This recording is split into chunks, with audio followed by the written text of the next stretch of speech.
सवाल ये है कि क्या परफ्यूम लगा सकते हैं या नहीं लगा सकते हैं। लगा सकते हैं तो कौन सा परफ्यूम लगा सकते हैं। खास तौर पर वो परफ्यूम जिसमें अल्कोहल मिला होता है वो लगाना कैसा है और वो लगाकर नमाज पढ़ना कैसा है।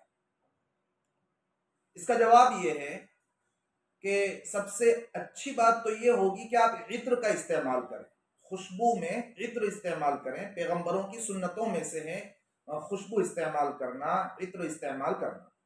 अगर परफ्यूम लगाना है तो वो परफ्यूम लगाया जाए तो ये बेहतर होगा जिसमें अल्कोहल मिला हुआ ना हो, ये बेहतर होता है। अगर अल्कोहल मिक्स परफ्यूम है तो फिर उसमें थोड़ी डिटेल है, और वो ये है कि अगर वो अल्कोहल केमिकल से तैयार हुआ है तब तो उसका इस्तेमाल दुरुस्त है, वो लगाकर नमाज भी पढ़ सकते हैं और उसकी वजह से बदन और कपड़े जहां पर वो लगाए तो वो नापाक भी नहीं हो। दूसरे किस्म का अल्कोहल वो होता है कि जो फलों से, गल्लों से तैयार किया जाता है, जैसे गेहूं से, चने से, चावल से, आलू से, शकरकंद से या और दूसरी चीजों से, तो ये वाला अल्कोहल भी ये नापाक नहीं होता है। तो अगर परफ्यूम में ये दोनों किस्म के अल्कोहल मिले हुए हों तो वो परफ्यूम नापाक नहीं है, कपड़ा नापाक नहीं हुआ, ये लगाकर नमाज पढ़ सकते हैं।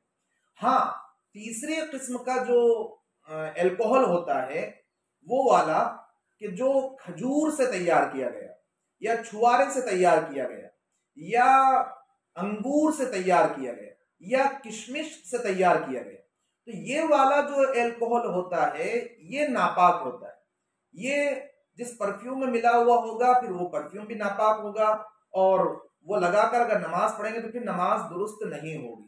तो उम्मीद है कि आपको मसला समझ में आ गया होगा कि अल्कोहल जो होते हैं वो तीन तरह के होते हैं। केमिकल वाला तो ये भी पाक होता है, दूसरे गल्लों और फलों वाला तो ये भी पाक होता है, तीसरे खास तौर से खजूर और छुआरे, किशमिश और अंगूर से तैयार, तो ये वाला नापाक होता है। ये जिस परफ्यूम में मिला हुआ होगा तो वो वाला परफ्यूम भी नापाक होगा।